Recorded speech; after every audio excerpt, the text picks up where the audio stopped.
मधुबन स्थिति है। मधुबन बाबा मम्मा का, दादियों का प्यार है। तो ऐसा ही प्यारा सा परिवार, ऐसे ही वाइब्रेशन और ऐसा ही ये सुंदर सा हॉल दीदी और भाई साहब के मार्गदर्शन के अंदर आप सब ने मिलकर बनाया है। इसके आप सबको बहुत बहुत विशेष बाबा टचिंग देते हैं।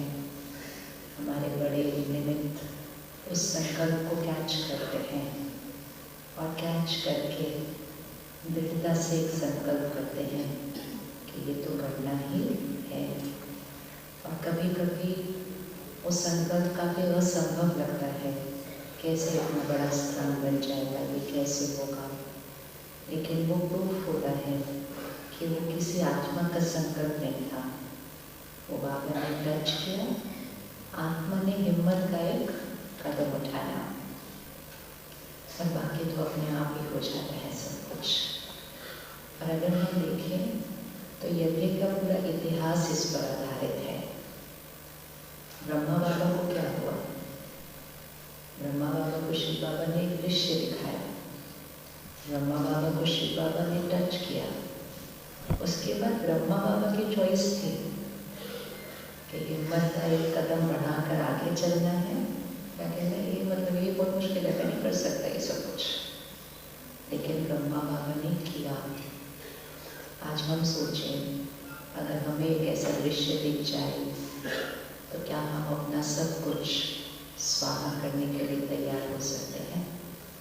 कुछ दिन पहले मुरली में बाबा ने कहा, तन मन धन जन भी।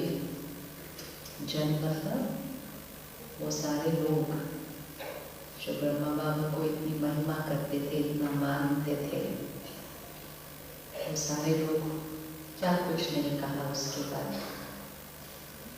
तो एक आत्मा ने परमात्मा के इशारे को कैच किया, उसकी टचिंग को कैच किया, हिम्मत का एक कदम बढ़ाया। बाकी तो जैसे भाई साहब ने कहा पपेट है, करवा दो, भगवान ही रहा है। लेकिन वो पपेट को अपनी स्ट्रिंग देने के लिए तो रेडी होना चाहिए ना। तो ब्रह्मा बाबा ने वो किया और क्योंकि ब्रह्मा बाबा ने वो किया, आज हम सब यहाँ हैं, राइट? अगर ब्रह्मा बाबा नहीं करते तो अपने आप से पूछो आज हम कहाँ होते उस दुनिया के अंदर। फिर उसके बाद हमारी दादियाँ क्या कुछ नहीं सहन किया, क्या कुछ नहीं सहन किया। फिर उसके बाद आप वो पहुँचे, आराम से सेटल होकर रह सकते थे वहाँ पर, मम्मा बाबा के साथ रहो, अपना ज्ञान योग तपस्या करो, संपूर्ण बन जाते बहुत जल्दी। लेकिन नहीं, फिर परमात्मा ने टच किया, अब यहाँ नहीं पहुँचना है, अभी तो बहुत सारे बच्चे हैं जिन तक संदेश पहुँचना है। तो ऐसे करके बाबा ने दो बहनों को अलग अलग शहर में भेज दिया। आप सोचो, आपको अगर अभी कोई बुलाकर बोले चलो 2 जने कराओ और एक ऐसी जगह जाओ जहाँ आपको कोई नहीं जानता और आप किसी को नहीं जानते, आपकी जेब में पैसे ना हो, आप जानते किसी को ना हो। और वो तो ऐसा समय था कि जिस तरह से ज्ञान को और यज्ञ को आज स्वीकारा जाता है वो वैसा भी समय नहीं था, वो तो एंटी वाला समय था। और ऐसे बाबा ने टच किया और भेज दिया 2 बहनों को। और वहाँ भी भगवान ने सबसे कमाल करवाया और एक जगह सेंटर खुलने शुरू हुए। काफ़ी त्याग तपस्या के बाद, आज की तरह आसानी से नहीं खुले थे, लेकिन उन्होंने भी हाँ जी किया। अगर वो दादियाँ हाँ जी ना करती फिर भी हम ना होते, क्योंकि अकेले ब्रह्मा बाबा और तो नहीं जा सकते एक शहर में सेंटर खोलने। वो दादियों ने हाँ जी किया तो एक शहर में एक सेंटर खोलना शुरू किया। फिर भगवान तो रहम का सागर है, उसने सोचा एक शहर में सब लोग एक सेंटर तक कैसे आएंगे इतनी दूर। तो फिर और बहनों को टच किया और अब एक शहर में कितने सेंटर हो गए? कितने सेंटर अभी एक शहर में? कितने सेंटर? किस किस के 5 किलोमीटर के अंदर अंदर सेंटर है? जहाँ आप रहते हो वहाँ 5 किलोमीटर के अंदर अंदर सेंटर है। हाथ उठाओ, अच्छे से हाथ उठाओ।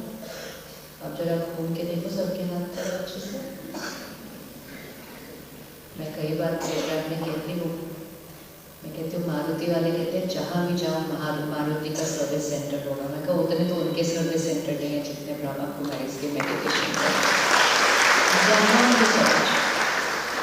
जहाँ भी चले जाओ, उनकी ऐड आती है ऐसे कि आप कहीं भी चले जाओ देश में, आपका सर्विस सेंटर ना है। और जहाँ भी जाओ वहाँ बाबा के सेंटर है। ये कैसे खुले? क्योंकि बाबा ने टच किया, दीदियों ने, बड़े भाइयों ने हिम्मत का एक कदम उठाया। उस समय भी समय आसान नहीं था, उस समय भी धन कम था, उस समय भी ऑपोजिशन बहुत था। अगर आप एक एक शहर के सेंटर का इतिहास सुनेंगे, एक एक दीदी का, एक एक बड़े भाइयों का इतिहास सुनेंगे, उसमें बहुत त्याग है, बहुत बहुत त्याग है, बहुत तपस्या है, बहुत कुछ सहन किया है। एक एक जगह प्रदर्शनी उठा के जाओ, साइकिल पे जाओ, एक एक को समझाओ, कितनों को समझाओ, उसमें से एक निकले। तो बहुत त्याग तपस्या है और उसका रिजल्ट आज देखो।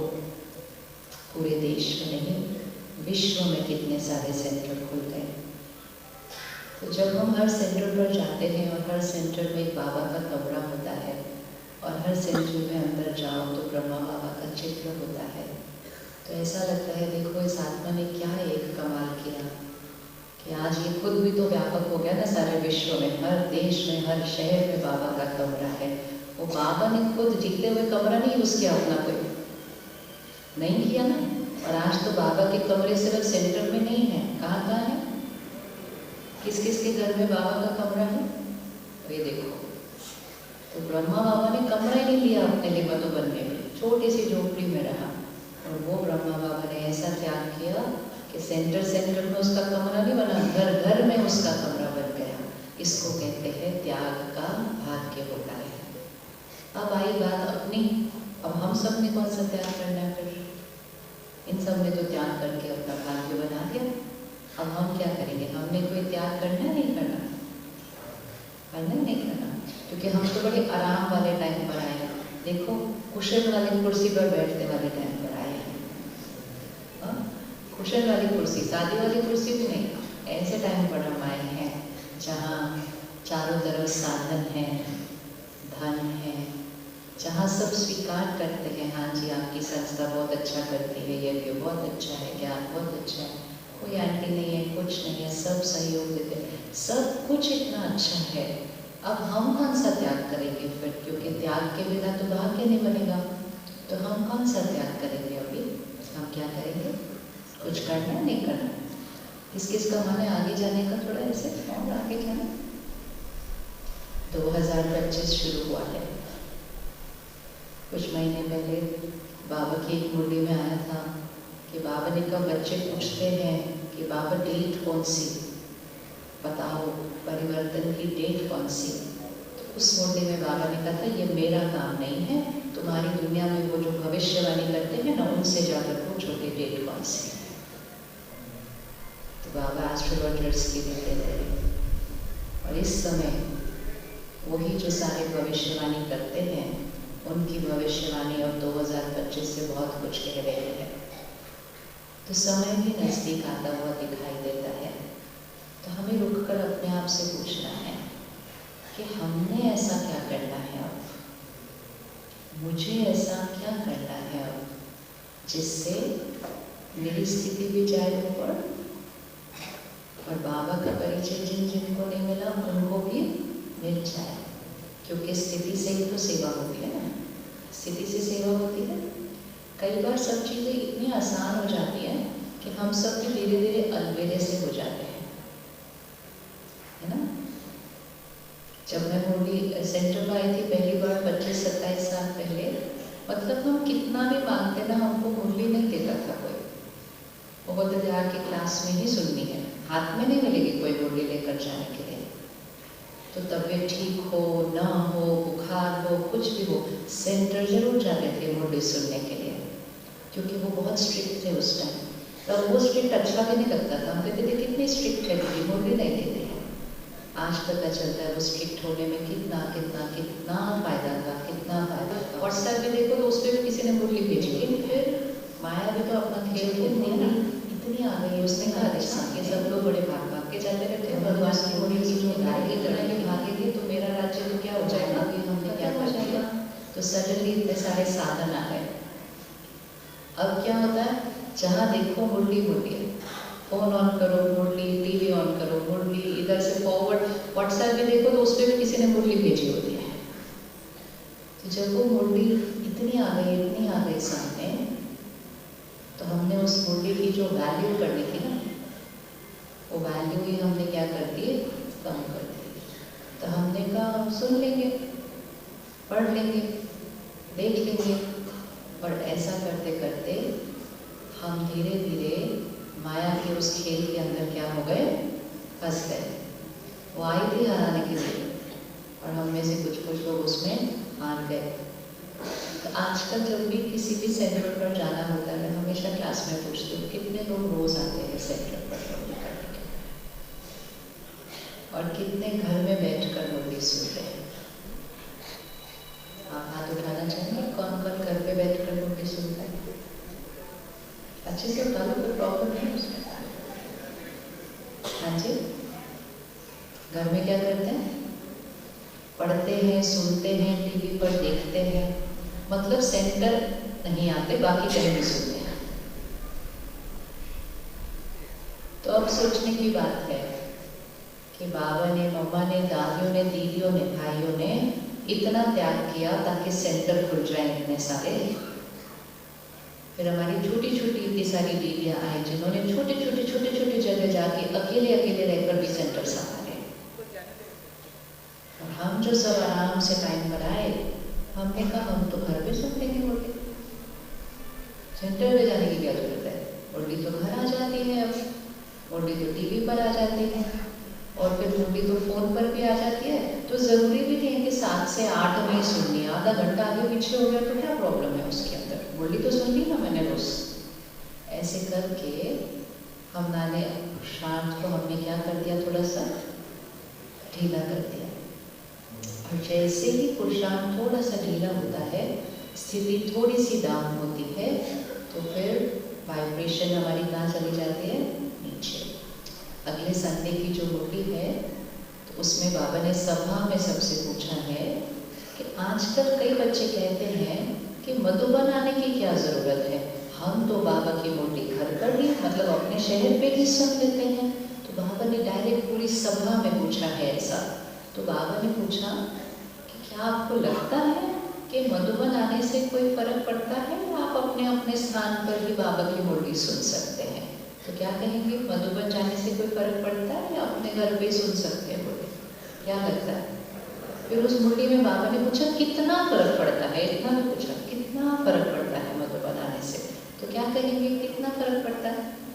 व्हाट्सएप में देखो तो उस पर किसी ने मुरली भेजी होती है, बहुत बच्चा कितना हुआ, कितना हुआ, नहीं आ गया सामने, बताओ बताओ कितना, तो कितना इतना वैल्यू करनी थी। फिर बाबा ने कहा कई बच्चे कहते हैं मधुबन आकर में तो पीछे ही जाकर बैठ के स्क्रीन पर ही देखना है, इससे अच्छा तो हम अपने घर में ही टीवी की स्क्रीन पर देख सकते हैं।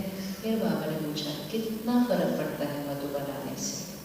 अब आप बताओ कितना फर्क पड़ता है, हाथ करके दिखाओ कितना फर्क पड़ता है, कितना करो करो, हाथ करो, माथे सब हाथ करो, कितना फर्क पड़ता है मधुबन आने से? इसी तरह बाबा अगर हमसे पूछे कि बच्चे सेंटर आकर मुरली सुनने से फर्क पड़ता है या घर में सुनना, सेंटर पर सुनना सेम बात है, क्या बोलेंगे आप? अब उसमें हाथ उठा, कितना फर्क पड़ता है सेंटर आने से? अच्छा, सेंटर आने से भी उतना ही फर्क पड़ता है ना? तो जब हमें सब कुछ पता है कि सेंटर आने से इतना फर्क पड़ता है, तो फिर हम वो जो इतना फर्क पड़ सकता है हमारे अंदर, हम उसको छोड़कर घर पे क्यों बैठे हैं? ये हमारे ऊपर बोझ भी चढ़ेगा, ये हमारे ऊपर बोझ भी चढ़ता है, और ये हमारी स्थिति को नीचे भी लेकर आता है। जब हम ज्ञान में नए नए आते हैं तो हमारा पुरुषार्थ बहुत ऐसे पास जाता है, ग्राफ ना पास जाता है, ये भी छोड़ा, ये भी किया, ये भी किया, वो भी किया, बहुत कुछ हम कर लेते हैं शुरू के फर्स्ट कुछ महीनों में और साल में। तो ग्राफ कैसे जाता है, हाथ करो, ग्राफ कैसे जाता है, ऐसे जाता है। इसलिए बाबा हमेशा कहते हैं बचपन के दिन नहीं भुलाना, क्योंकि बचपन में ग्राफ कैसे गया था, ऐसे गया था फटाफट। हमारे आसपास के लोग भी कहते बहुत चेंज हो गए, बहुत चेंज हो गए, बहुत चेंज हो गए। ग्राफ गया ऐसे, फिर उसके बाद ग्राफ ऐसे हो जाता है। करो हाथ, कैसे हो गया, रखना हाथ ऊपर ही रखना, थोड़ी एक्सरसाइज करना। ग्राफ ऐसे हो जाता है, मतलब अच्छे चल रहे हैं, ऐसा नहीं कुछ गड़बड़, अच्छे चल रहे हैं बट चल रहे हैं। फिर बाबा हर मुरली में कहता है उड़ती कला में रहना है। उड़ती कला मतलब ग्राफ कैसे चाहिए, ऐसे चाहिए, बट हमारा ग्राफ कैसे चल रहा है, ऐसे चल रहा है। अब इसको पकड़ना 1 मिनट हाथ को इधर, हमारा ग्राफ ऐसे चल रहा है, ठीक ठाक ही चल रहा है, सब कुछ कर रहे हैं, रात को चाँद में सब कुछ टिक कर देते हैं अच्छे से। और अचानक सृष्टि पर कोविड आया, ठीक है, हम यहाँ थे, सृष्टि पर कोविड आया, 5 खंडों में फैल गया, करोड़ों करोड़ों लोगों पर असर हो गया, और करोड़ों करोड़ों लोगों ने कहा डर, चिंता, दुख ये तो नॉर्मल है। तो इधर में हम दूसरा हाथ ऐसे पकड़ो, ये है सृष्टि। ये सृष्टि आपका घर भी हो सकता है, आपका घर का वायुमंडल, वो भी ठीक ठाक ही चल रहा था। फिर वो शब्द आया अचानक, बाबा ने कहा था अचानक होगा, तो अचानक तो दुनिया ने भी बोलना शुरू किया 2020 के बाद कि अचानक कोविड आया। तो सृष्टि की वाइब्रेशन किधर गई कोविड आने से, ये वाला सृष्टि है, ये हम हैं। सृष्टि की वाइब्रेशन कहाँ गई कोविड के बाद, थोड़ी सी नीचे हो गई। जब सृष्टि की वाइब्रेशन थोड़ी सी नीचे हुई, हम जो सिर्फ ऐसे चल रहे थे, और जब सृष्टि की करोड़ों की वाइब्रेशन की वजह से हवा नीचे गई, तो हम ऐसे की बजाय थोड़ा सा ऐसे हो जाते हैं, थोड़ा सा, क्योंकि ये हमें खींचता है और हमें पता भी नहीं चला। और इतने सारे भाई बहन हैं जो कोविड के पहले रोज मोटी क्लास आ रहे थे, लेकिन 1-1.5 साल घर बैठ के सुनना पड़ा ना, तो 1-1.5 साल में तो संस्कार ही चेंज हो गया, तो हम थोड़ा सा इधर चले गए। अभी सृष्टि पर 2025 से और चीजें होंगी, तो वायुमंडल कहाँ जाएगा, और नीचे जाएगा। और अगर हम ऐसे होंगे तो हम कहाँ चले जाएंगे। और इसलिए बाबा ने मुर्गी में कहा हुआ है झाड़ एक बार फिर से हिलेगा। बोलो एक बार, क्या इसका अर्थ क्या, इसका अर्थ 2 चीजें बाबा ने बोली है। एक, झाड़ एक बार फिर से हिलेगा, जो कच्चे कच्चे होंगे वो, और दूसरा, सृष्टि की हर आत्मा कहेगी मेरा बाबा। आपको लगता है सृष्टि की हर आत्मा कहेगी मेरा बाबा? किस किस को लगता है कहेगी? अभी तो अपने घर के लोग नहीं कह रहे कुछ, किस किस के घर में भी सब लोग नहीं कह रहे मेरा बाबा, वो हाथ उठाओ। इस साल का टारगेट उनको बनाते हैं, क्योंकि बाबा क्या कहते हैं, charity begins first at home, घर पर सेवा करनी है। तो सृष्टि की हर आत्मा कहेगी मेरा बाबा, अर्थात वाइब्रेशन इतनी फैलेगी, स्थिति इतनी पावरफुल हो जाएगी सब बच्चों की कि वो वाइब्रेशन ही दूसरे को वो कहने के ऊपर, और साक्षात्कार।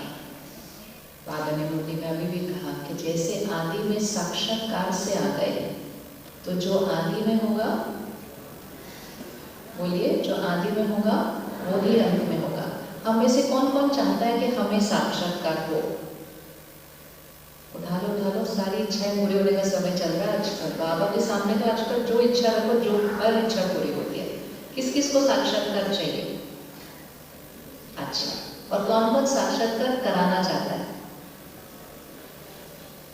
मतलब क्या फर्क है? एक है कि मुझे कोई साक्षात्कार हो, और दूसरा है बाबा मुझे यूज करके दूसरों को साक्षात्कार कराए। कौन से वाले में खड़े हुए? साक्षात्कार चाहिए या साक्षात्कार कराना है? तो फिर चाहिए वाली लाइन से हटना पड़ेगा उसके लिए, दोनों चीजें नहीं हो सकती। साक्षात्कार चाहिए तो अभी केजी क्लास हो गई, अपने को अभी क्यों साक्षात्कार चाहिए? अभी समय आया साक्षात्कार कराना है। बाबा ने एक मुरली में कहा, अव्यक्त मुरली में, माता घर पे पोछा कर रही होगी, ये एग्जैक्ट लाइन है। माता घर पे पोछा कर रही होगी, उसके परिवार को साक्षात्कार हो जाएगा कि हमारे घर में देवी है।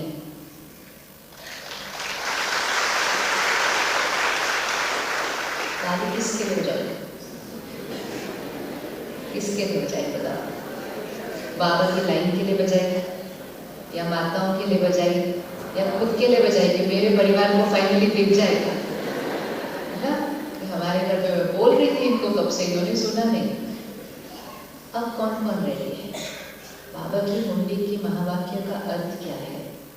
कि साधारण कर्म करते हुए, है ना, साधारण कर्म अपना घर पे, ऐसा नहीं इतने बड़े स्टेज पर बैठ के करें, नहीं, साधारण कर्म अपने घर पे करते हुए परिवार को साक्षात्कार हो जाएगा। ये किस आधार से होगा ये साक्षात्कार? शुरू में भी साक्षात्कार हुआ, अंत में भी साक्षात्कार होगा, लेकिन दोनों साक्षात्कार में थोड़ा सा फर्क है। शुरू में ज्ञान नहीं था, शुरू में ज्ञान नहीं था, शुरू में स्थिति बन गई थी क्या? बाबा की दादियों की स्थिति बन गई थी? नहीं। तो शुरू में साक्षात्कार किस आधार से होता? चित्र दिखाई देता था। वो जाते थे, उनको ब्रह्मा बाबा की जगह श्री कृष्ण दिखाई देता, किसी को ज्योति दिखाई देता, कुछ दिखाई देता था। तो शुरू में जो साक्षात्कार है वो इन आंखों से चित्र दिखाई देता, क्योंकि ज्ञान उस टाइम पर नहीं था। वो तो चित्र भी उनको नहीं समझ में आया कि हम क्या देख रहे हैं, ये क्यों देख रहे हैं, ये क्या है। अंत में बाबा भी कहते हैं साक्षात्कार मूर्त बनना है, अर्थात अब जो साक्षात्कार होगा वो चरित्र से होगा, मतलब स्थिति से होगा, वाइब्रेशन से होगा।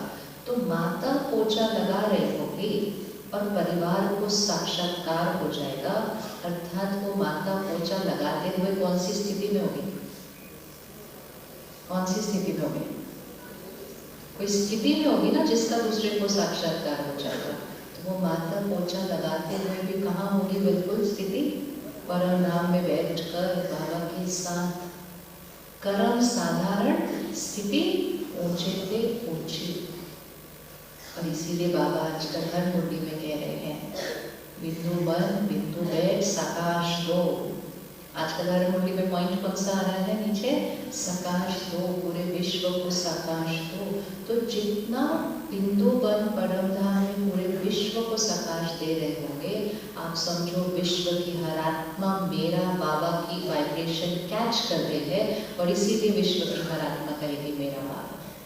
ब्रह्मा बाबा आधी रात को बैठकर भी विश्व को सकाश देते थे। उस समय तो देश में भी हर जगह सेंटर नहीं थे।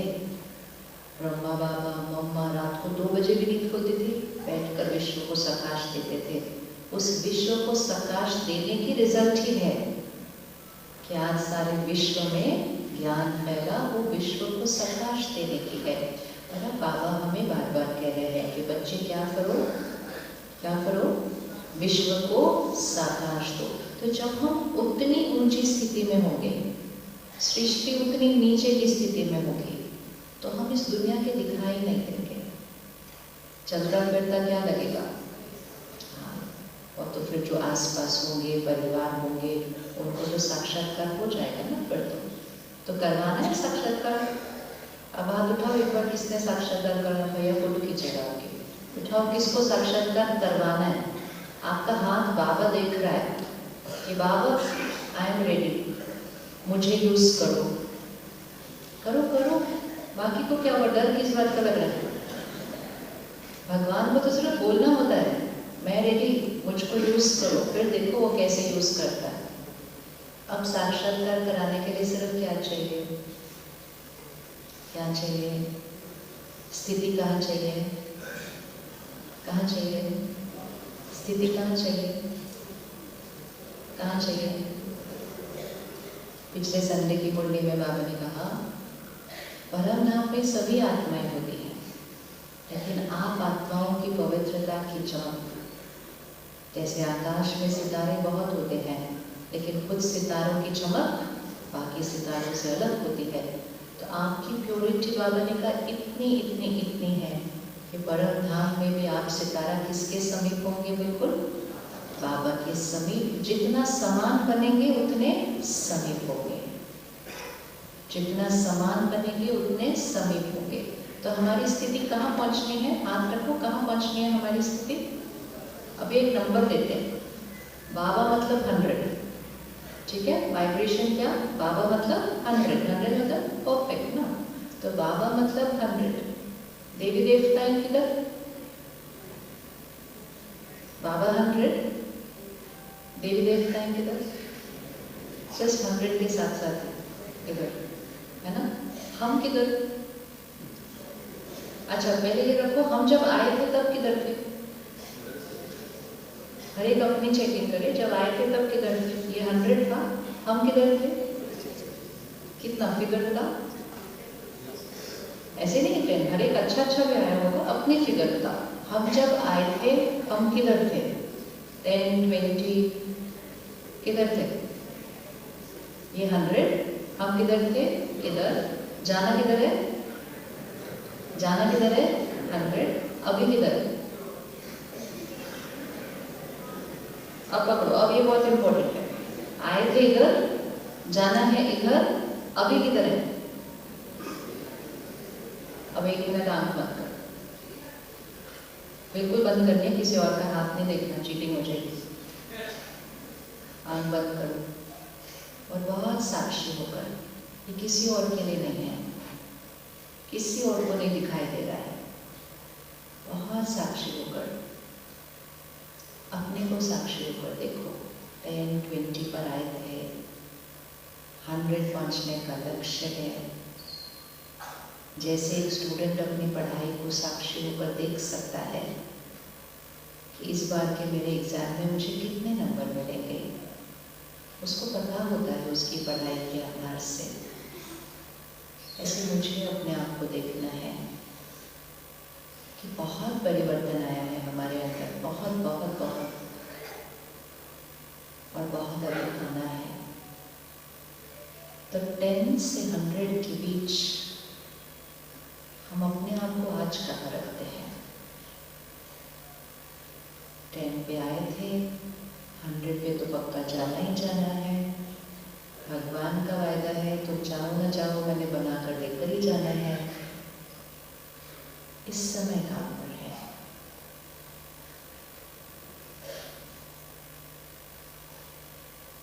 अब जिसका मन करे हाथ उठाने का, उठाना। किसको इसको लगता है 100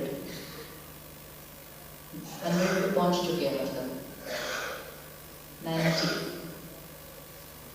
80, 70, 60, 50, 40,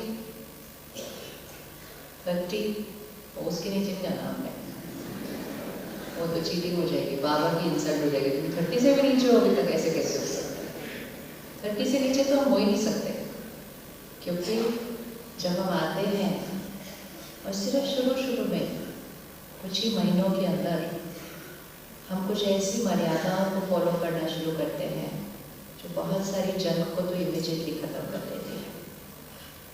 मतलब मोटा मोटा गंद तो है ना, तो शुरू में निकल जाता है सारा, सिर्फ जो बहुत बारीक बारीक होता है ना, वो धीरे धीरे निकलता है। आज की मुरली में भी बाबा ने कहा अन्न की शुद्धि कितना बड़ा परिवर्तन लाती है हमारे अंदर, लाते है कि नहीं परिवर्तन हमारे अंदर।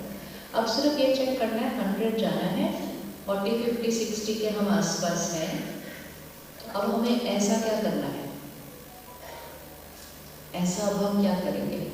क्योंकि सृष्टि तो और नीचे जाएगी उतने टाइम पर, तो सृष्टि नीचे जा रही है, हमें ऊपर जाना है। हम अभी बीच में पहुंचे हैं, हमें यहाँ तक जाना है। समय फास्ट चेंज हो रहा है, हमें इतने सालों में हम यहाँ तक पहुंचे, इतने सालों में यहाँ तक जाना है। तो ये वाला समय है कि जो हम पुरुषार्थ कर रहे थे उससे और ज़्यादा करने का। लेकिन अगर ये वाले समय में हम घर बैठ जाएंगे कि भाई बड़े साल गए सेंटर, अब तो पता है, मुरली समझ में आ जाती है अच्छे से, और उस समय में हम घर बैठ जाएंगे तो हम कितने भी पुराने हों, हम कितने भी पुराने हों, जो घर बैठता है उसका 2 महीने के बाद अगर आप चेहरा देखेंगे तो उसका चेहरा बदला हुआ होता है। किसी ने अनुभव किया, किसी कारणवश घर बैठना पड़ा, सेंटर नहीं आ पाए, बीमारी के कारण, कोई किसी भी कारण हो सकता है। हम तो बहुत सारे चेहरे देखे हैं। 2-3 महीने के बाद अगर आते हैं ना, चेहरा बिल्कुल बदला होता है, जबकि वो रोज नोटिस सुनते हैं घर पे, और फिर जब सेंटर फिर से आना शुरू करते हैं, महीने से कम के अंदर चेहरा वापस जो रूहानियत थी वहाँ आ जाती है। वो चेहरा किस आधार से बदलता है? वाइब्रेशन। मुरली तो सुन ही रहते हैं, मुरली लिख भी रहते हैं, मुरली 4 बार दिन में सुन रहे थे, मुरली रट भी लेते, मुरली के एग्जाम में नंबर भी सबसे अच्छे आ जाते थे। आजकल लोग उसको भी आधार समझ लेते हैं, मेरे नंबर बहुत अच्छे है एग्जाम के अंदर मुरली के, वो अच्छी बात है, बट वो सिर्फ मेमोरी टेस्ट करता है, वाइब्रेशन टेस्ट नहीं करता। मुरली की वाइब्रेशन हमारे अंदर कितनी आई? मौसम तो वो वाला चल रहा है कि अब 2 बार आ जाना चाहिए सेंटर, है ना? गर्मी में एक बार स्नान नहीं करते, दिन में इतनी गर्मी होती है, ऐसा लगता है चलो फिर से पानी डालो अपने ऊपर, इतनी गर्मी है। तो इतनी वाइब्रेशन दूषित होती जा रही है कि इस समय तो हमें डुबकी 2 बार लगानी चाहिए सेंटर की वाइब्रेशन में आकर। हम तो घर बैठ गए। तो जो भी घर से मुरली सुन रहा है, आज कितने लोगों की सेवा की है आपने, उसका बल आपको मिलेगा, उसकी दुआएं आपको मिलेंगी। तो आज सही समय है ये दृढ़ संकल्प करने का कि मुझे कैसे जाना है, कैसे जाना है, मुझे ऐसे जाना है। और इसीलिए आज से हम घर पे बैठकर मुरली नहीं सुनेंगे। वो साधनों पर मुरली इसलिए नहीं आई थी कि हम घर पर बैठ के सुने, वो साधनों पर इसलिए आई थी कि सुबह क्लास में सुनने के बाद हम दिन में रिवाइज कर सकते हैं, उसके लिए। तो साधन वही होता है, हम उसको कैसे यूज करते हैं वो डिसाइड करता है कि हम किस डायरेक्शन में जाएंगे। थोड़े दिन पहले मैं एयरपोर्ट पर एक बहन से मिली, कहती मैं सेंटर पे जाती हूँ रोज, मैं 4 साल से ज्ञान में हूँ। Very good.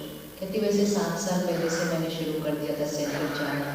मैं कहा तो आप 7 साल से ज्ञान में हैं?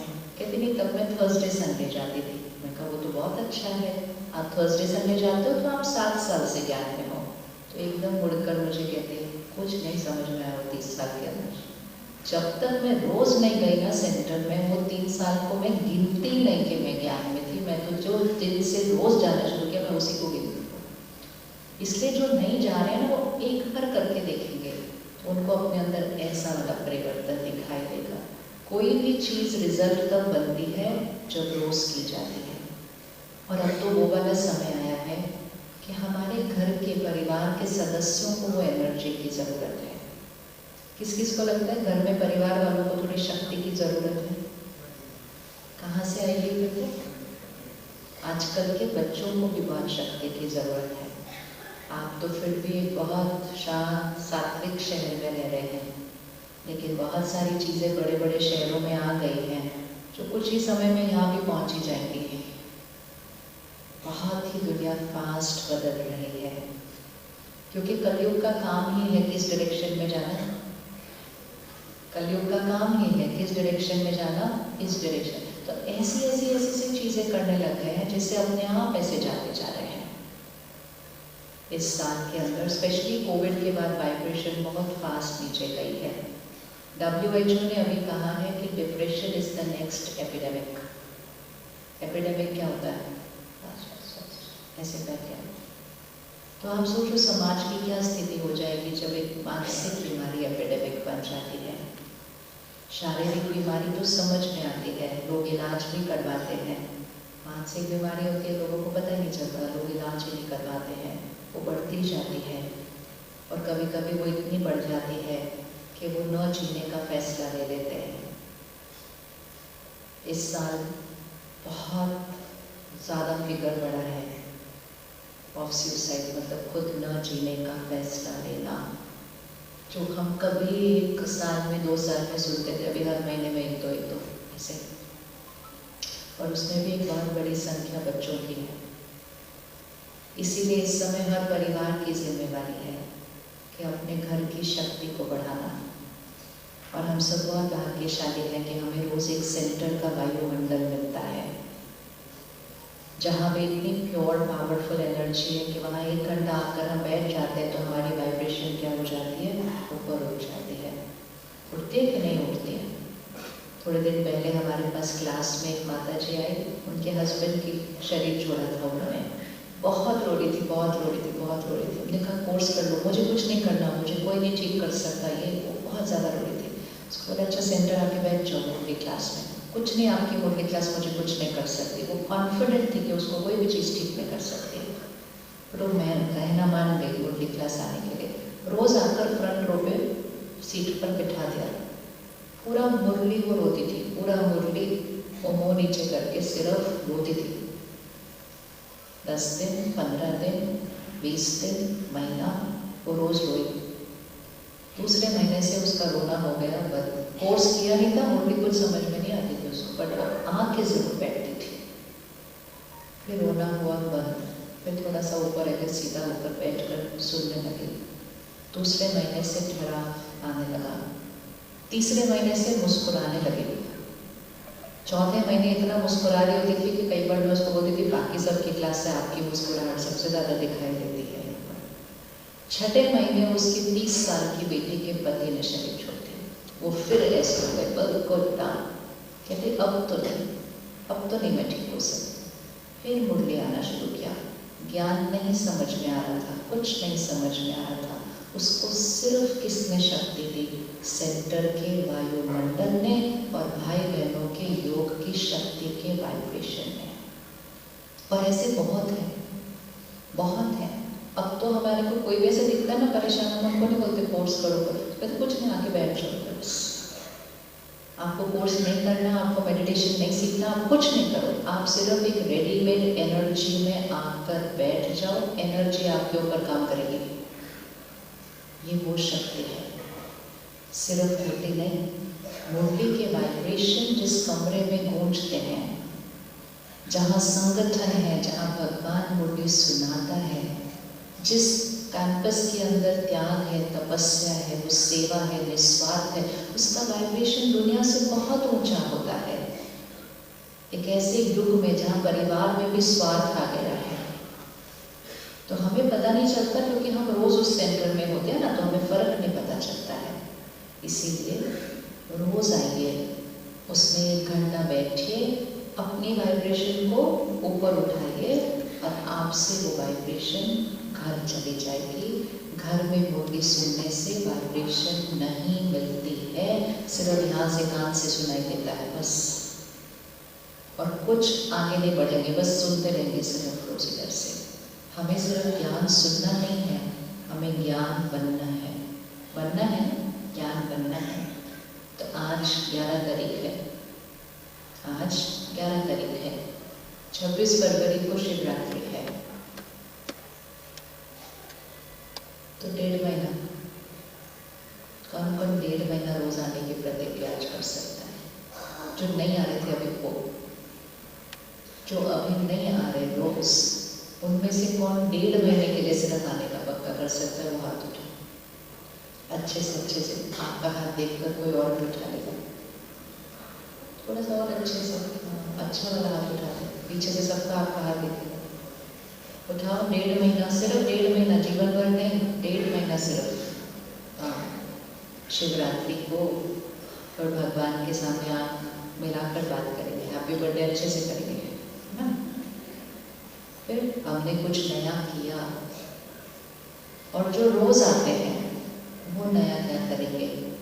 वो ये करेंगे कि सुबह थोड़ा और जल्दी आना शुरू करो, सेंटर में आकर योग करो। जिस सेंटर में सुबह जल्दी योग होता है, मुरली से पहले योग होता है, क्योंकि दीदियाँ तो सेंटर पर योग करती ही हैं, लेकिन संगठन तो संगठन है ना, ज़्यादा सब मिलकर करेंगे तो शक्ति और बढ़ जाती है। तो अगर आप रोज मुरली आते हैं, थोड़ा सा उसको जल्दी आना शुरू करो, 15 मिनट, 20 मिनट, आधा घंटा। और जनवरी मास चल रहा है, तो उससे क्या होता है, स्थिति बहुत अच्छी बन जाती है मुरली सुनने से पहले, और संगठन का वायुमंडल बन जाता है। फिर जो भी आता है ना उधर, उसको इमीडिएटली ऐसे लगता है कि पता नहीं कहाँ आ गया, सी शक्ति है ये। तो हमें अपने अंदर नवीनता लानी है। ग्राफ को कैसे रखना है? ग्राफ को ऐसे नहीं रखना है। ग्राफ को कैसे रखना है? बस भले धीरे धीरे जा रहा हो, पहुंच ही जाएगा। अगर कैसे चल रहा है, ऐसे कर रहा है, तो हर एक ने क्या करना है? रोज ग्राफ को क्या करना है? ऐसे। कुछ भी नवीनता करो, थोड़ी सी, कुछ भी छोटी छोटी चीज, लेकिन ग्राफ कैसे जाना चाहिए? ऊपर। फिर हमने पहुंचना ही है। अब टोटल हाथ उठाओ, कौन रोज मॉर्निंग क्लास आते थे, आ रहे हैं, आएंगे 1.5 महीने, टोटल उठाओ अभी सब। ओके, अब हाथ नीचे रख दो। अब जो नहीं आने वाले वो हाथ उठाओ, उठाओ। सुने, अच्छे बहाने सुनेंगे फिर हम। ये कौन सा बहाना बना? कल हम कहाँ पे थे? हाँ, उदगीर में थे। तो ऐसी बात हो रही थी कि परिवार के सदस्यों को कैसे शक्ति मिलती है। परिवार का अगर एक भी सदस्य आता है, तो एक बहन ऐसे उठ गई अपने आप ही सुनाने के लिए, उसको पूछा नहीं था, वो खुद ही उठ गई ऐसे। तो उसने कहा, 5 साल पहले जब मैं 30 साल की थी, मेरे गर्भ में 1.5 महीने का बच्चा था।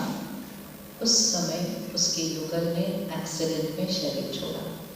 कहती मेरे लिए तो लाइफ का DMD था वो तो, बट उसके पिताजी रोज सेंटर जाते थे, तो वो उनको सेंटर लेकर जाते गए।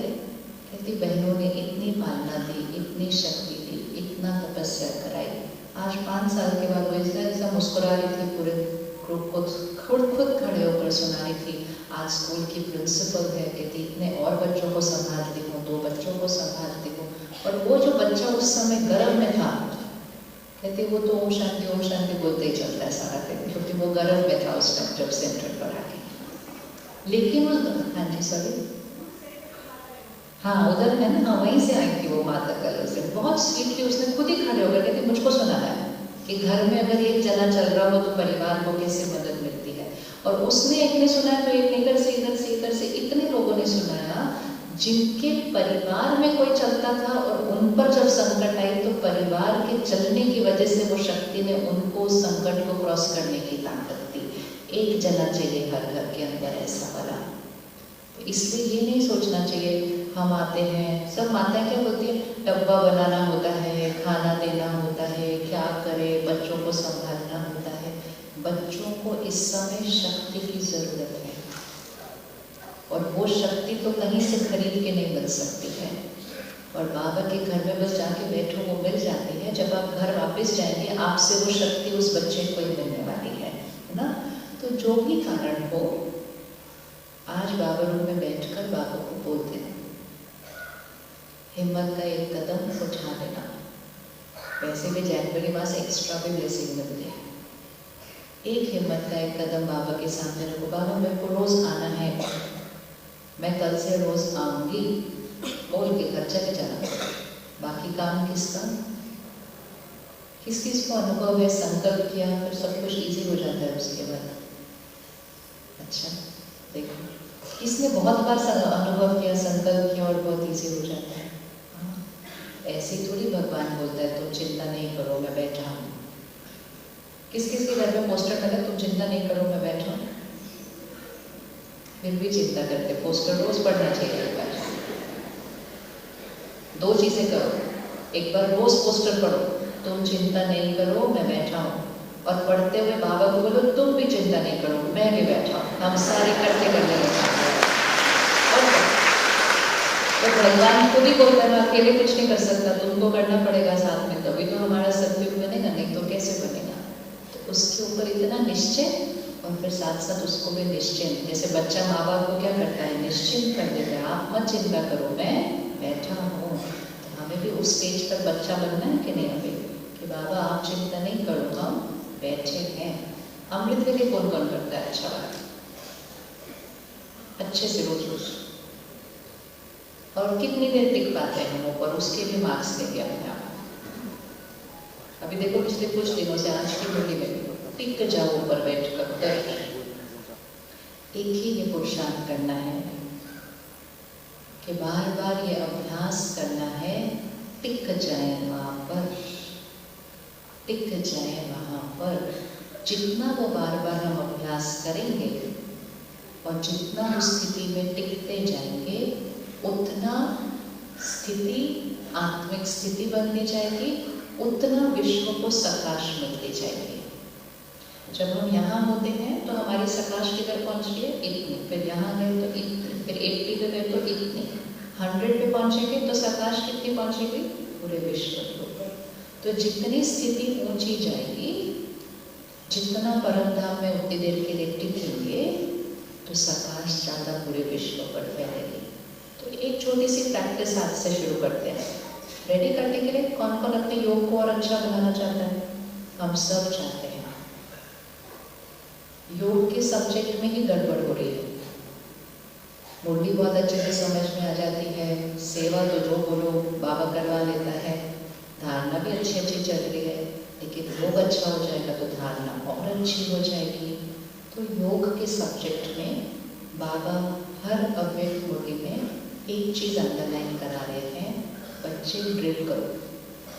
क्या बोल रहे हैं? ड्रिल करो। और हर मुरली में बाबा कह रहे हैं ये ड्रिल का अभ्यास ही अंतिम समय काम आएगा। और फिर बाबा कह रहे हैं ये ड्रिल करोगे तो तुम्हारी आत्मिक स्थिति बन जाएगी, ये ड्रिल करोगे तो तुम परम धाम में टिक जाओगे, ड्रिल करोगे तो विश्व को सकाश दोगे। ड्रिल, और वो भी कितनी देर की ड्रिल? कितनी देर की ड्रिल बाबा कहते? 1 मिनट करो। उस दिन तो मुरली में क्या 5 सेकंड करो, 1 मिनट भी छोड़ो, 5 सेकंड करो। इससे ज़्यादा आसान, इससे ज़्यादा आसान कुछ नहीं हो सकता। आज ये एक चीज़ पक्की कर लेते हैं, हमने ड्रिल करने को अपनी हैबिट बना लेना है, अपनी आदत बना लेना है। कौन रेडी करने के लिए? क्या करना है? 1 सेकंड में किधर जाना है? ऊपर। शुरू में नहीं पहुंच पाएंगे 1 सेकंड के अंदर, कोई प्रॉब्लम नहीं है, लेकिन करते रहेंगे करते रहेंगे करते रहेंगे। जैसे कोई भी एक्सरसाइज होती है, आप देखो जो रोज़ योगा करते हैं वो कैसे कैसे सारे आसन कर पाते हैं, हम तो देखते रह जाएंगे उनको, लेकिन उनको आता है हमको नहीं आता है। ऐसा क्यों? क्योंकि वो रोज़ करते हैं, बार बार करते हैं। हम करते ही नहीं, या कभी कभी करते हैं तो हमसे होने नहीं वाला। कुछ लोग एक्सरसाइज करने जिम जाते हैं, इतने हैवी वेट उठाते हैं, हम तो उसको टच भी नहीं कर सकते, वो उठा के ऐसा कर देते हैं। कैसे करते हैं? रोज़ करते हैं। सिर्फ एक ही वर्ड है, रोज़ बार बार करना। अब एक सोचो, बाबा बिंदी, मैं बिंदी, बस उधर टिकना है। इससे आसान काम तो पूरी दुनिया में कोई नहीं होना चाहिए कि बिंदी के साथ टच हो जाओ और बैठ जाओ उधर। लेकिन वो आसान काम ही इतना मुश्किल हो जाता है क्योंकि बार बार मनोवृत्ति किधर आ जाती है? इस वाइब्रेशन पे। ये वाइब्रेशन हमको नीचे खींचने वाली है, लेकिन ऊपर टिकना आसान तब हो जाएगा जब हम दिन में बार बार ऊपर जाएंगे। सिर्फ सुबह ऊपर जाएंगे नहीं होगा, बार बार जाएंगे, बार बार जाएंगे, आसान हो जाएगा। तो आज से इस एक प्रैक्टिस को पकड़ लेना है। और दूसरी प्रैक्टिस ये करनी है, जब भी कोई बात आए, है कुछ किसी ने कह दिया या कोई परिस्थिति आ गई, उधर परिस्थिति को सॉल्व नहीं करना, पहले ऊपर जाना, वहाँ बैठना, बाबा के साथ बैठना, फिर परिस्थिति को सॉल्व करना। फिर तो वही टच कर देगा वैसे भी कि परिस्थिति को कैसे सॉल्व करना है, इधर नहीं सॉल्व करना है। अगर आप यज्ञ के इतिहास को देखें, जब भी कोई विघ्न आया, आज की मुरली में भी था ना विघ्न आया, जब भी कोई विघ्न आया बाबा ने सिर्फ कहा बच्चे योग करो। क्या बोला बाबा ने? योग करो। आप सबने सुना ना कि 300 भाई बहने थे, भोजन नहीं था, डब्बे खाली, ना चावल ना आटा ना दाल ना सब्जी, कुछ नहीं। तो गोरी दादी ने बाबा को बोला बाबा आज क्या बनेगा? तो बाबा ने कहा क्या है भंडारे में? तो उसने कहा कुछ नहीं है। तो बाबा ने कहा अच्छा 12 बजे आना, तब तक सबको बोलो योग करो। अब आप खुद एक बार विजुअलाइज करो, आपके घर में कुछ नहीं है खाने को, आप योग करेंगे या ढूंढने जाएंगे कहाँ से खाना लाना है? क्या करेंगे? क्या करेंगे? हाँ, अपने तो घर 2-4 लोग ही होते हैं, बट आज खाने के लिए कुछ नहीं है, पैसे भी नहीं है, तो आप उस समय बैठ के योग करेंगे या ढूंढेंगे कहाँ से खाना लेकर आना है? क्या करेंगे हम ढूंढेंगे। तो बाबा ने ऐसे नहीं किया, बाबा ने कहा योग करो। योग करो, और 12 बजे से पहले वो मनी ऑर्डर आ गया तो कोई बोलेगा चल ऐसे ही बाई चांस आ गया, एक बार आ गया, ऐसे थोड़ी होता है बार बार। हर बार आया, हर परिस्थिति वैसे ही क्रॉस हुई, और अब तो वो यज्ञ का नियम बन गया कि जब भी कोई विघ्न आए, वैसे तो रोज ही योग करना है, लेकिन जब भी कोई विघ्न आए सिर्फ क्या करो, पहले योग करो। क्यों पहले योग करो? विघ्न तो बाहर है, प्रॉब्लम को तो बाहर सॉल्व करना है, पहले योग क्यों करना है? क्यों करना है? टाइम नहीं वेस्ट हो रहा उस टाइम योग करने में, फटाफट प्रॉब्लम को ठीक करना है। योग क्यों करना है? योग करने से कौन सेट हो जाता है? तो 3 संडे पहले की मुरली में बाबा की एक लाइन है, उसको पकड़ के स्लोगन बना के अपने घर में कमरे में लगा दो। इसमें बाबा ने कहा, जब आप सेट होंगे तो बाप जिम्मेवार है, जब आप अपसेट होंगे तो आप जिम्मेवार हैं। तो महावाक्य को तो पकड़ के पोस्टर बना के अपने पास रख लेना चाहिए। रिपीट करें, जब आप सेट होंगे, पूरा करो, जब आप सेट होंगे तो क्या? बाप जिम्मेवार है, और जब आप अपसेट होंगे तो कौन जिम्मेवार है? फिर बाबा ने कहा अपने आप सॉल्व कर लो अपनी प्रॉब्लम। तो योग करो अर्थात पहले किसको सेट करो? पहले खुद की स्थिति को बिल्कुल बाबा के समीप समान निश्चय बुद्धि होकर फिर बाबा टच करता है, ये करो, ये नहीं करो, इधर जाओ, उधर जाओ, सामने से कोई आ जाता है, कुछ अपने आप ही हो जाए। ऐसा लगता है प्रॉब्लम को हमने तो सॉल्व किया ही नहीं किया। इवन अगर आपके घर में कोई बीमारी आती है ना, इसको करना है छोटी छोटी चीज़ों में, तो हम फटाफट किसको कौन से डॉक्टर के पास जाना है, क्या करना है, ऐसे नहीं करना। अगर बहुत बड़ा क्राइसिस है तो भी 10 सेकेंड पहले रोक के याद करना, पहले बाबा रूम में जाना। और अगर बाकी नॉर्मल बीमारी है तो बिल्कुल नहीं जाना है पहले हॉस्पिटल, पहले बाबा रूम में बैठो, परम धाम पहुँचो, और फिर बाबा को एक संकल्प दे दो, बाबा बता देना कौन से डॉक्टर के पास जाना है, और फिर वो थॉट एकदम से सामने आकर खड़ी हो जाएगी कि इधर जाना है। थोड़े दिन पहले एक मुरली आई थी ना भुज के अर्थक्वेक के बारे में, याद है वो मुरली? अर्थक्वेक के बारे में बाबा ने कहा था, उस मुरली में बाबा ने कहा था, आप बाप को याद करो, आपके पांव ऑटोमेटिकली वहां जाएंगे जहां सुरक्षा है। इसको कहते हैं सेट होना। सेट हो जाए। जब भुज का अर्थक्वेक हुआ था, एक बहन जो अभी तो सेंटर के लिमिट है, सेंटर संभालती है, उस समय तो वो 10th स्टैंडर्ड क्लास में पढ़ती थी, और वो उस समय घर में अकेली थी। उस दिन कहती बिल्डिंग में पूरी ऐसे रहते थे वो, तो भूकंप आया तो ऑटोमेटिकली बाहर जाना है ना, भूकंप आया, अर्थक्वेक है, वो थोड़े से ऊपर के फ्लोर पे है तो बाहर जाना है। कहती वैसे बाहर जाने ही लगी थी तो मुझे इतना स्ट्रांग आया, नहीं यहीं रुको, टेबल के नीचे जाके बैठ जाओ। और भूकंप कितनी देर का होगा? 2 मिनट का। वो रूम में नहीं जाएंगे आप बाबा के रूम में उस टाइम कि बाबा क्या करना है, लेकिन जिसने कनेक्शन बना के रखा होगा तो कहती मैं जा ही रही थी बाहर, मेरे को एकदम से आया, नहीं यहीं टेबल के नीचे, वो टेबल के नीचे जाके बैठ गए। कोई लॉजिकली टेबल के नीचे नहीं बैठेगा, भूकंप आएगा और वो ऊपर के फ्लोर के ऊपर होगा, वो जाके टेबल के नीचे बैठ गए, क्योंकि वो थॉट ही वही वाला आएगा। और जब वो बाहर निकले, सब कुछ आसपास का जो था ना वो कोलैप्स हो गया था, और इसलिए जो बाहर गए थे उसमें से बहुत लोग, और वो वाली बिल्डिंग ऐसे कट गई। तो ऐसे होता है, और इसलिए ये सेट और अपसेट वाली मुरली में बाबा ने एक और लाइन दी थी, भगवान की छत्र छाया वाटरप्रूफ की तरह है। वाटरप्रूफ क्या करता है? वाटरप्रूफ जैकेट क्या करता है? रेनकोट क्या करता है? फिर पानी अंदर नहीं आने देता। तो भगवान की छत्र छाया में अंदर रहें, वाटरप्रूफ का काम करते हैं, आपके ऊपर बिल्कुल बिल्कुल उस बात का असर ही नहीं होगा। तो किस किस को लगता है ऐसा रिश्ता बना के रखें कि भगवान टच कर देगा, ये करो, ये नहीं करो, इधर जाओ, उधर नहीं जाओ, करो।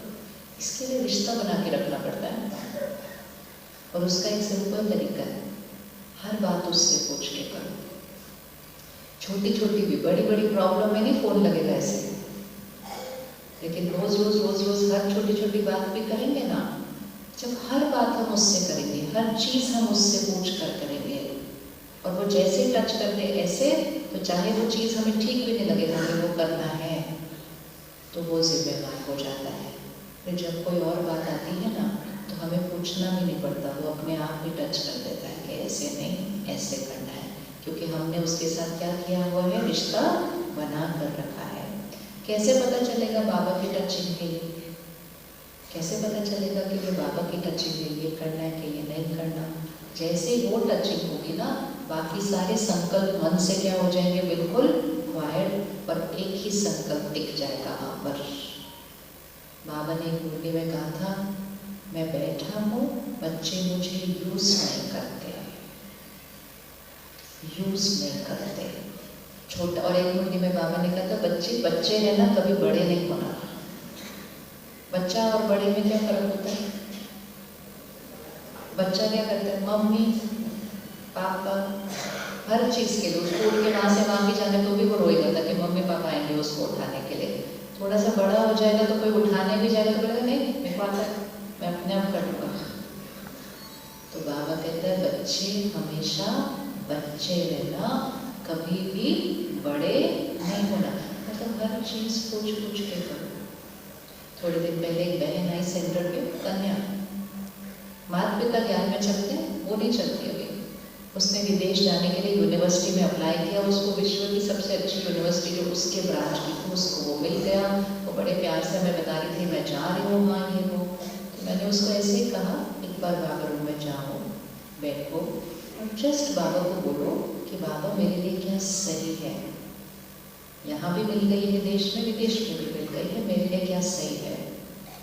तो हम ORC जा रहे थे, मैंने कहा वहाँ बाबा रूम में पूछ के जरूर आना। वापसी पे मैंने उसको बोला, आपने पूछा? नहीं। मैंने कहा बाबा रूम में गए थे? कहती हाँ। मैंने कहा आपने पूछा? कहती नहीं। तो उसके नहीं से मेरे को लग गया कि मेरे को नहीं पूछना, मेरे को आंसर ऑलरेडी पता है, तो मुझको क्या पूछना है इसके अंदर, मुझे पता है, तो मैंने नहीं पूछा। फिर जब हम वापस आ रहे थे, क्लास में पहुँचने लगा, इधर भी एक बाबा रूम है, एक बार पूछ लेना। तो गई होगी, पूछ लिया होगा, मेरी नहीं बात हुई। उसके बाद 2 महीने के बाद आई, तो मैंने कहा आप कब जा रहे हो? तो कहती थी मैं नहीं जा रही हूँ। मैंने कहा क्या हुआ, आपको एडमिशन का कुछ प्रॉब्लम हो? कहती नहीं, और रोने लगी। मैंने कहा क्या हुआ? कहती उस दिन मैं वो रूम में बैठी और बोल दिया, उसके बाद से वो विदेश वाला थॉट मेरे यहाँ आया ही नहीं, आता ही नहीं है। मैं सोचने की भी कोशिश करूँ तो वो नहीं आता है, एक ही थॉट आता है कि यहीं जाना है, तो मैंने उधर जाने का राइट ड्रॉप कर दिया। भगवान वो ज्ञान में नहीं है, अभी तो कोर्स किया उसके बाद। लेकिन एक बच्चा बनकर जब हम पूछ लेते हैं ना वो वाली बात जो हमको पता है क्या राइट है, तो भी बच्चा बनकर उसको पूछो तो वो तुरंत आंसर देता है। और जैसे आंसर मिले, उस आंसर को ऐसे प्रसाद समझ के क्या कर लेना है, स्वीकार करना है, चाहे कोई भी टचिंग मिले। तो इसलिए भगवान से हर बात पूछो। इवन ये पूछो, आज कौन सी सब्जी बनानी है? पूछो, आज कौन सी सब्जी बनानी है? सिर्फ वो नहीं पूछना है जिसका आंसर नहीं पता है, फिर नहीं मजा आता। हर चीज पूछनी है। हर चीज बात करने से ना अपना देहभान, अपना बुद्धि का अहंकार कि मुझे ये आता है, मुझे ये पता है, ये सब क्या होने लगता है, अपने आप खत्म होने लगता है। और उसके साथ वो कनेक्शन क्या होता है, अच्छा बना रहता है। हर बात होती रहती है। फिर बड़ी बड़ी बातें तो अपने आप ही हो जाती है, क्योंकि छोटी छोटी बातें रोज होती है, बड़ी बड़ी बातें तो कभी कभी होती हैं। पर आज की मुरली में बाबा ने जो अन्न की बात को अंडरलाइन कराया है, अगर हमें स्थिति को यहाँ लेकर जाना है तो अन्न का बहुत बहुत बहुत बहुत बहुत ध्यान रखना है। जैसा अन्न वैसा मन, इसको अच्छे से समझ लेना है। इसका इतना प्रयोग होता है, इतना प्रयोग होता है कि अगर आप चाहें तो आप सिर्फ अन्न से ही ज्ञान में आ सकते हैं, और नहीं तो आप अन्न से ही ज्ञान को छोड़ के भी जा सकते हैं। दोनों चीजें होती हैं। इतना प्रभाव है अन्न का। अन्न आपकी स्थिति ऊपर लेकर जा सकता है, अन्न आपकी स्थिति नीचे लेकर आ सकता है। अन्न का इतना प्रभाव है। तो बाबा ने सोचो उस समय ये हम बच्चों को सिखा दिया कि योग युक्त स्थिति में अन्न बनाकर करो, योग करते हुए स्थिति में बनाओ, फिर भी उसको बैठकर बाबा के रूम में बैठकर योग भी करो, मतलब उस पर और फोकस्ड वाइब्रेशन भी दो, और फिर याद करके, याद में रहते हुए अन्न को स्वीकार करो।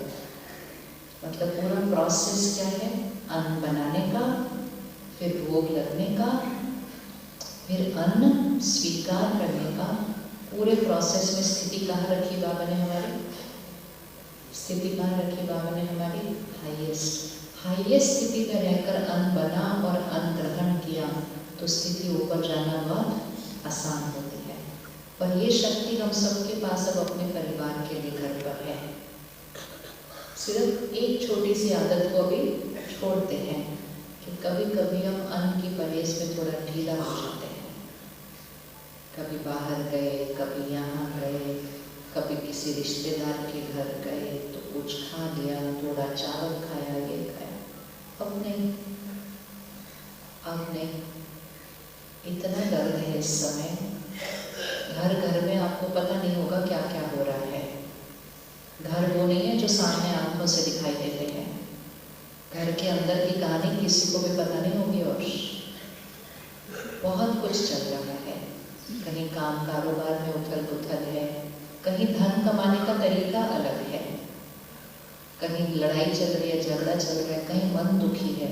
और हमने कहा मैंने सिर्फ चावल खाया, तो सिर्फ चावल खाया तो क्या? चावल के साथ क्या क्या खाया वो भी लिखने का अपने चार्ट में। क्या क्या खाया चावल के साथ? बोलो क्या क्या खाया? बोलो बोलो क्या क्या खाया चावल के साथ? चिंता खाई, गुस्सा खाया, दर्द खाया। फिर घंटे के बाद अगर किसी को आपने डांटा, फिर आप ये नहीं बोलना मैंने तो डिसाइड किया था गुस्सा नहीं करना, फिर मैंने आज फिर से कैसे गुस्सा कर दिया। वो अन्न के थ्रू ग्रहण होता है। वैसे ही जो हम खा रहे हैं वो सब्जी और अनाज तो कलियों की दुनिया का ही आ रहा है, पानी भी कलियों की दुनिया का ही आ रहा है। कम से कम बनाते समय और खाते समय ये तो वाइब्रेशन को चेंज करना चाहिए या नहीं करना चाहिए? बाबा ने मुरली में कहा हुआ है अंत में सब कुछ भोजन से ही हो जाएगा, इस बार भी उस बार भी। इसलिए छोटी छोटी बातों में उनके घर गई, इतना सा खा लिया, उधर गई, इतनी छोटी चीज में भगवान की मर्यादाओं को नहीं तोड़ना, क्योंकि वो मर्यादा हमारी स्थिति को बहुत नीचे लेकर आती है। अन्न का असर मन पर सिर्फ स्थिति नहीं होता, पूरी की पूरी सोच बदल जाती है। पूरी की पूरी सोच बदल जाती है। अगर कोई नहीं चाहता कि आप ज्ञान में चलें और वो आपके लिए खाना बना रहा है, आपकी मन बुद्धि में परे हटने का संकल्प बहुत बार आएगा, क्योंकि जो आपके लिए खाना बना रहा है वो चाहता है कि आप परे हट जाएं। इतनी ध्यान रखने की जरूरत है। इसीलिए आज ये एक आदत को स्वाहा करते हैं, क्योंकि मेजॉरिटी टाइम तो अपने आप ही बना रहे हैं। कभी कहाँ भी यहाँ वहाँ जाते हैं छोटा छोटा, उसमें क्यों अपनी स्थिति को बिगाड़ कर नीचे लेकर आना।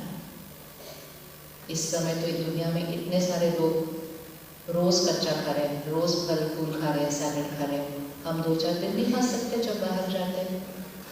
खा सकते नहीं खा सकते? कौन कौन को लगता है खा सकते हैं 2-4 दिन? वैसे ही सेहत अच्छी हो जाएगी करने से। लोग तो 15-15 दिन डिटॉक्स करने लाखों रुपए देके जाते हैं कच्चा खाने के लिए। वो भी किसके लिए? शरीर को ठीक रखने के लिए सिर्फ। फिर भी कुछ भी हो सकता है उस शरीर को। भगवान तो आत्मा को सत्व प्रदान बनाने के लिए कह रहा है अन्न का परहेज।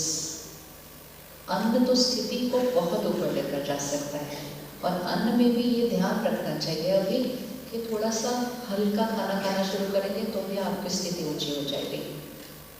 बहुत ज़्यादा फ्राइड, बहुत ज़्यादा मीठा, बहुत ज़्यादा भारी खाना, जितना भारी पेट होगा ना उतनी स्थिति डाउन होती जाएगी। लाइट खाना, न्यूट्रिशन भी लाइट, वाइब्रेशन भी लाइट और वाइट, दोनों चीज़ें हो गई तो स्थिति बहुत ऊपर जाने लगेगी। और जितनी स्थिति ऊपर जाएगी योग अच्छा लगेगा, बाबा की टचिंग, बाबा की कैचिंग बहुत अच्छी होगी। बहुत सारे लोगों से मिलना होता है तो हर बार यही देखा कि किसी की भी मन बुद्धि थोड़ी फ्लक्चुएट हो रही है, थोड़ा डिसीजन कुछ और ले रहे हैं, थोड़ा इधर उधर हो रहे हैं, सिर्फ उन्होंने 1 महीना अपने हाथ से खाना बनाया तो उनका मन की स्थिति चेंज हो गई, क्योंकि वो संकल्प उनका अपना था ही नहीं, वो किसी और का था। चलो परम था 1 सेकंड में।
ब्रह्मा भोजन बनाया है ना? ब्रह्मा भोजन स्वीकार करेंगे आप सभी? आज मौन में ब्रह्मा भोजन स्वीकार करेंगे। कौन कौन रेडी मौन में आज भोजन करने के लिए? आज हमें इस प्रांगण की वाइब्रेशन को योग स्थिति में बहुत सुंदर, बहुत पावरफुल रखना है। तो उसके लिए हमें अभ्यास यहाँ करना है कि योग की स्थिति में रहें, साइलेंस में खड़े होकर भोजन स्वीकार करें। लेने का तरीका भी फरिश्तों की तरह, भोजन खाने का तरीका भी फरिश्तों की तरह। तो पूरे प्रांगण में फरिश्तों की वाइब्रेशन रेडिएट कर जाएगी। तो जब शाम को नए नए भगवान के बच्चे आएंगे तो उनको अपने आप टच कर जाएंगे, हमें भी ऐसा फरिश्ता बनना ही है। कौन कौन ये सेवा करने के लिए रेडी, योग करने के लिए आज? अच्छा, आज शाम के लिए किस किस ने निमंत्रण दिया है, मेहमानों को बुलाया है? हाथ उठाओ। तो आप सबने मेहनत किया, इतना सबको निमंत्रण दिया। इतने सारे बाबा के बच्चे बाबा के घर आज शाम को शायद पहली बार आएंगे, उनमें से बहुत सारे बच्चे। आप सब भी आए थे शाम को आज? कौन कौन आने वाला है आज शाम को? अच्छा, तो आप सब आएंगे, फिर वो कहाँ बैठेंगे जो आएंगे? आएंगे वो कहाँ बैठेंगे? हाँ, जहाँ आज हम अपने अपने घर बैठेंगे या अपने अपने सेंटर पर जाकर बैठेंगे। घर पे भी नहीं बैठो, सेंटर पर जाकर बैठकर योग करो। आज शाम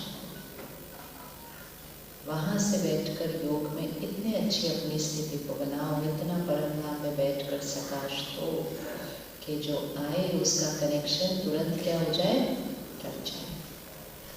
मेहमान को जब हम घर बिठाते हैं, बुलाते हैं, तो हमें कुछ कुछ चीज़ों का त्याग करना होता है। ये तो खैर त्याग है भी नहीं, ये तो कोई त्याग ही नहीं है। ऐसा नहीं हो सकता ना कि कोई आए और उनको जगह न मिले बैठने के लिए क्योंकि हम वहाँ बैठे हुए थे। ऐसा नहीं हो सकता। आज बाबा ने हमें सबको सुबह बुलाया, हमें ब्रह्मा भोजन भी खिलाया, इसके बाद अब हमें शाम को सेवा करनी है। तो जिनकी सेवा कर्मणा की होगी वो तो आएंगे कर्मणा सेवा अपनी करने के लिए, बाकी सब योग की सेवा करेंगे, याद में रहने की सेवा करेंगे, लेकिन यहाँ पर नहीं करेंगे। वो अपने अपने सेंटर पर संगठित रूप में योग करें, और अगर शाम को सेंटर पर नहीं जा सकते हैं तो अपने घर पर करेंगे। यहाँ हम शाम को नहीं आएंगे, ये हमारी सबसे बड़ी सेवा है। न आना हमारी सेवा है। आना और किसी ने हमें रोकना और किसी ने हमें टोकना और किसी ने हमें उठने के लिए कहना, ये तो बहुत डिसर्विस हो जाएगी, ये तो बहुत डिसर्विस हो जाएगी। वैसे भी वो शाम को जो है ना, वो नर्सरी के बच्चों की क्लास होती है। नर्सरी के बच्चे भी नहीं, आज के स्कूल में एडमिशन नहीं हुआ अभी। आप नर्सरी के बच्चे, आप में से कोई नर्सरी का बच्चा है? नहीं। कौन सी क्लास के बच्चे? हम तो यूनिवर्सिटी के बच्चे हैं।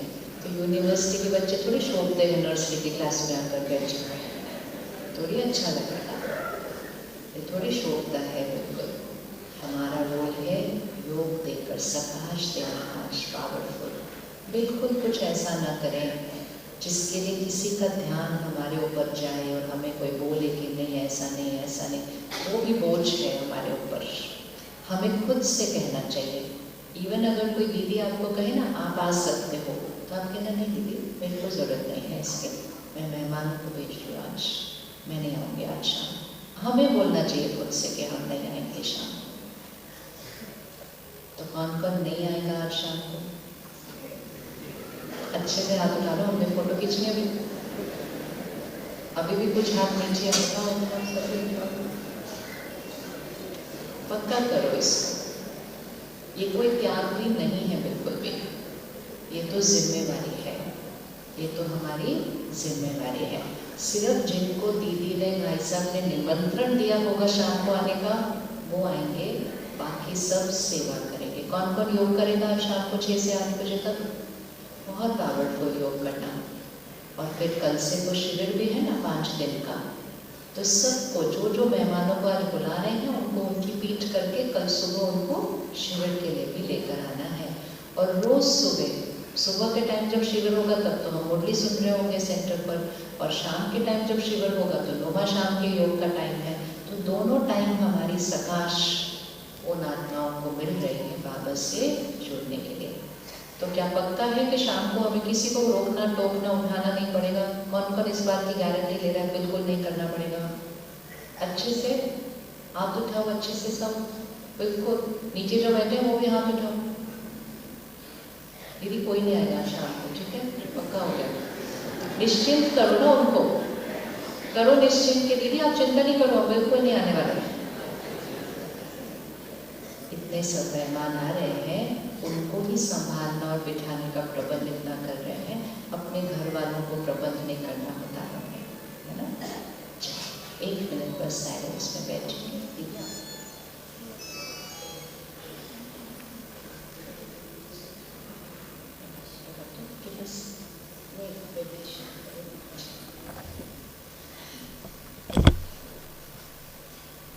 बिंदी बनकर पहुंचते हैं परधाम में।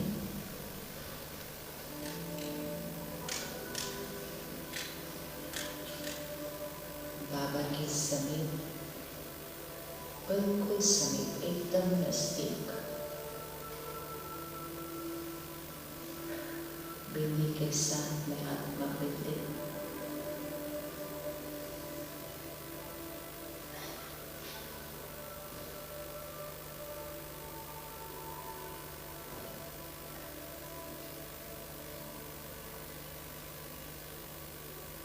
बाबा के इतने समीप के सर्व शक्तियां मुझ आत्मा में भर गई। ये सब जन्म के विकर्म विनाश,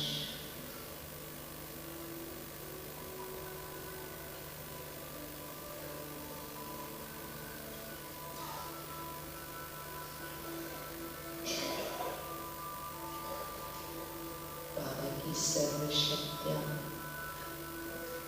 विश्व की हर आत्मा तक पहुंच गई।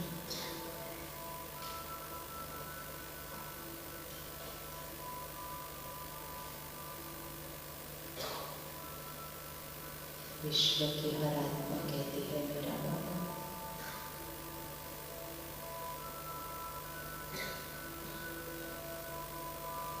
आज की शाम के ग्राउंड को सामने लेकर आए बुद्धि पर।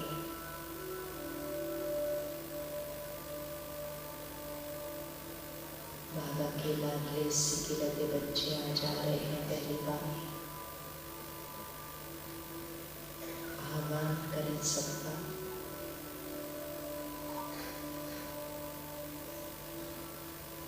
इस ईश्वरीय परिवार में आपका बहुत बहुत स्वागत।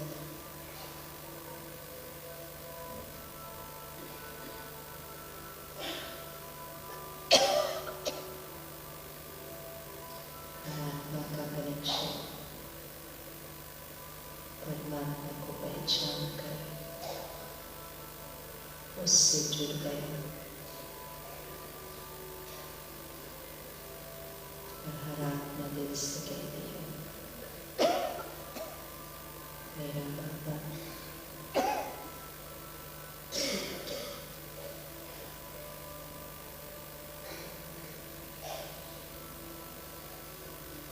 आज का दिन योग में रहने का दिन, मौत में रहने का दिन,